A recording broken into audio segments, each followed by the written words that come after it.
nasce uma mãe, nasce uma culpa. Você já deve ter ouvido falar nessa frase e eu quero conversar um pouquinho contigo sobre ela. Vou falar baixinho mais uma vez porque a Emma tá dormindo, mas enfim, vamos lá. O que é a culpa? A culpa é um sentimento que tem uma finalidade assim como todos os outros sentimentos que a gente tem e que ele aparece muitas vezes quando a gente considera que falhamos conosco ou com outras pessoas, quando prejudicamos alguém, quando a gente age em desacordo com os nossos valores, com aquilo que é importante para nós. Tudo isso faz com que a gente, muitas vezes, sinta culpa. E a culpa é um sentimento desconfortável, certo?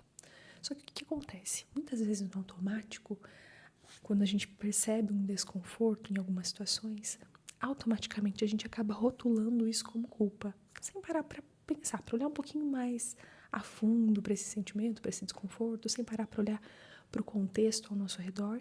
E frases como essa que eu falei aí no começo, muitas vezes fazem com que a gente já coloque esse rótulo de culpa naquilo que a gente está sentindo. Afinal de contas, a maternidade é um poço de culpa, né? Toda mãe tem que sentir culpa.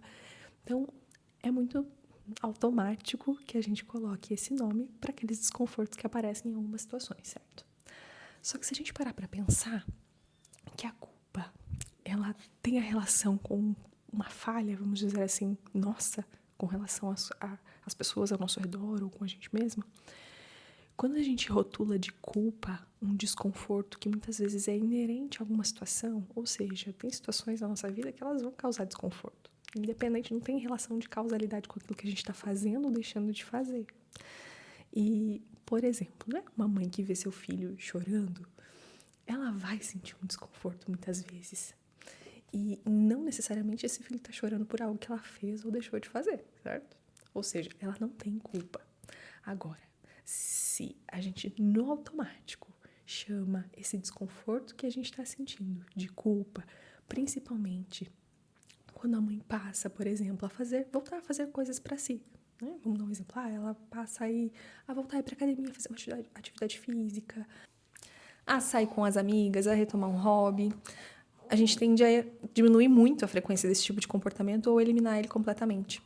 Porque se a gente estabelece, né, se a gente chama de culpa, então estabelece essa relação de causalidade como se esse desconforto fosse culpa, fosse produto, resultado de algo que eu fiz ou deixei de fazer que causou prejuízo para outra pessoa, eu vou fugir desse desconforto. Eu não vou mais fazer isso que está causando ele em mim.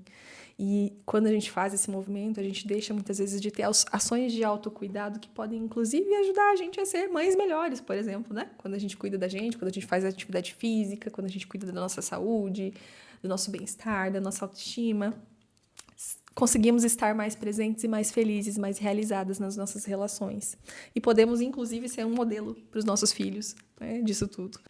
Então, quero convidar vocês a fazer um exercício comigo que pode ajudar a gente a escolher como que a gente quer agir quando a gente identifica esse tipo de situação.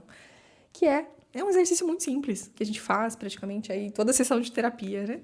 Que é dar nome para o sentimento. Que é olhar um pouquinho mais, né, para esse desconforto que está acontecendo. E esse exercício, apesar de simples, pode ser desconfortável, sim, também, né? A gente olhar para o desconforto também é desconfortável. Mas, de novo, é importante. Então, é olhar para esse sentimento e dar o nome.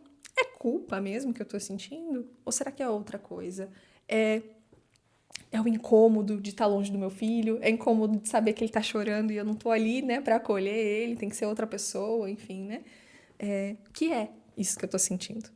Isso pode ajudar a gente a escolher como é que a gente vai agir da próxima vez que esse sentimento aparecer.